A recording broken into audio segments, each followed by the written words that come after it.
আজিজও আমাদের দলের লোক নয়,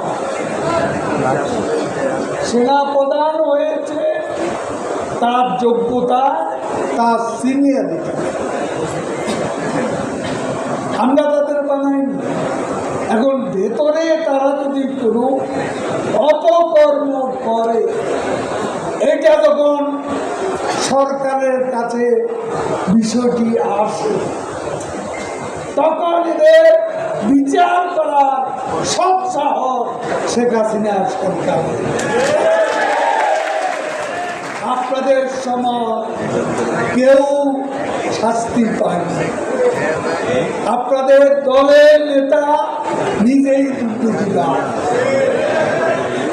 আমরা সিঙ্গাপুর থেকে তার কপুর পাচার করা হচ্ছে একটা অংশ আমরা